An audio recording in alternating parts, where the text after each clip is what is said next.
అమ్మా నాన్నలకు ఆహ్వానం పలుకుతోంది ఆనందలహరి 5-స్టార్ రిటైర్మెంట్ హోమ్స్ ఈడుపుగల్లు విజయవాడ.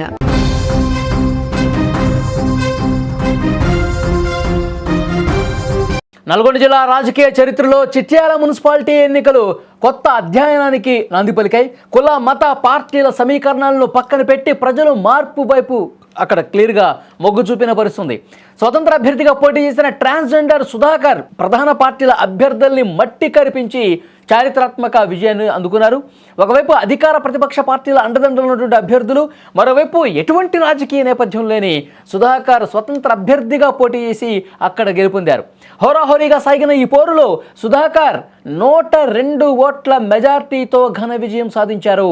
ట్రాన్స్జెండర్లపై ఉన్న వివక్షను పక్కన పెట్టి వారిని కూడా తమ ప్రతినిధిగా అంగీకరించే స్థాయికి చిట్యాల ప్రజలు ఎదిగారంటానికి ఈ తీర్పు ఒక నిదర్శనంగా కనిపిస్తోంది. సాధారణంగా మున్సిపల్ ఎన్నికల్లో డబ్బు, మద్యం ప్రభావం ఎక్కువగా ఉంటుంది. వాటన్నింటినీ తలదన్ని ప్రజల మద్దతుతో సుధాకర్ గెలవటం నిజంగా అక్కడ చర్చనీయాంశమైంది. రాజకీయ పార్టీల గుర్తుల కంటే అభ్యర్థి వ్యక్తిత్వం, సేవా భావమే ముఖ్యమని ఓటర్లు చాలా స్పష్టంగా చెప్పినటువంటి పరిస్థితి ఉంది. సుధాకర్ ఇచ్చిన హామీలు నచ్చి ప్రజలు గెలిపించారు. ఈ గెలుపు తెలంగాణ రాజకీయాల్లో ఒక స్ఫూర్తిదాయకమైనటువంటి మలుపుగా నిలిచిపోతుంది. సామాజిక వర్గాలతో సంబంధం లేకుండా ప్రజల కోసం పనిచేసే తపన ఉంటే ఎవరైనా నాయకులు కావచ్చు అని చిట్యాల ప్రజలు నిరూపించారు. మీరు స్క్రీన్ మీద కూడా చూస్తూ ఉన్నారు. ఆ ట్రాన్స్జెండర్ మీరు స్క్రీన్ మీద ఇక్కడ చాలా క్లియర్గా చూడొచ్చు. ప్రచారంలో కూడా చాలా క్లియర్గా ఇంటింటికి తిరుగుతూ నేను ఇక్కడ వార్డు మెంబర్ని అయితే నేను ఏం చేస్తాను అన్నది కూడా క్లియర్గా ప్రజలకి అక్కడ ఉన్నటువంటి తమ వార్డు ప్రజలకు కూడా స్పష్టంగా చెప్పినటువంటి నేపథ్యంలో ఒకవైపు కాంగ్రెస్ని కాదన్నారు, బీఆర్ఎస్ని కాదన్నారు, బీజేపీని కాదన్నారు, ఇంకా పేరెన్నికైన పార్టీలని కాదన్నారు.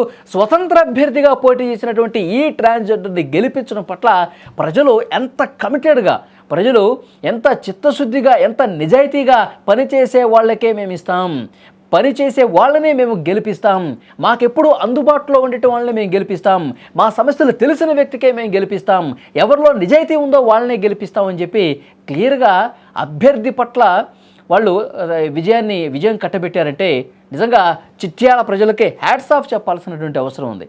ఎందుకంటే ఇప్పుడు ఈ ఓట్ల రాజకీయాల్లో రాత్రికి రాత్రి డబ్బులు పంచి, మందు పంచి, ఇంకోటి తాయిలాలు ఇచ్చి గెలుపొందుతున్నటువంటి పరిస్థితి ఒకవైపు చూస్తున్నాం. కానీ ఇక్కడ అవేమీ లేదు. ఇక్కడ పార్టీలని చూడలా, ఇక్కడ పార్టీ గుర్తుల్ని చూడలా. స్వతంత్ర అభ్యర్థి, అందులో కూడా ట్రాన్స్జెండర్ అయినప్పటికీ కూడా డెఫినెట్గా ఈ అభ్యర్థి అయితేనే ఇక్కడ వీళ్ళు గెలిస్తేనే మన ఇక్కడ అభివృద్ధి జరుగుతుంది, మన సమస్యలు పట్టించుకుంటారని చెప్పి అక్కడ ప్రజలు భావించారు. కాబట్టి డెఫినెట్గా సుధాకర్కి విజయాన్ని కట్టబెట్టినటువంటి పరిస్థితి ఉంది. ప్రచారంలో కూడా చాలా స్పష్టంగా ప్రతిరోజు కూడా వార్డులో ఉన్నటువంటి ప్రతి ఇంటికి, ప్రతి గుమ్మం దగ్గరికి వెళ్ళి ప్రచారం చేశారు.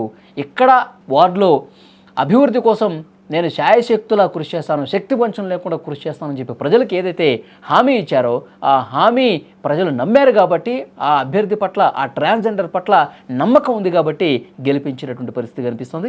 డెఫినెట్గా ఇదొక మంచి పరిణామం. ట్రాన్స్జెండర్లు అంటే వాళ్ళు ఒక విషయానికే పరిమితం అయిపోతారు.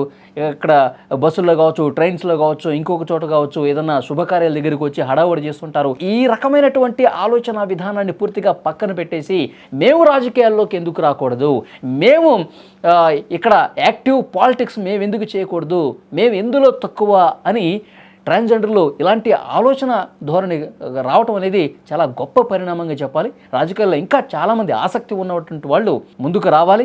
వివక్షలు ఎన్ని రోజులన్నీ పోయాయి.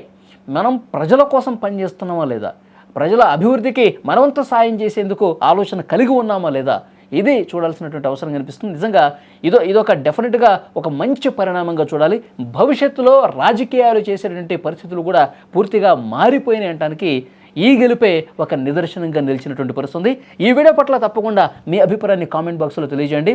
చిట్యాలలో ఒక ట్రాన్స్జెండర్ స్వతంత్ర అభ్యర్థిగా ఉండి గెలుపు సాధించడాన్ని ఏ విధంగా చూస్తారు? Please comment.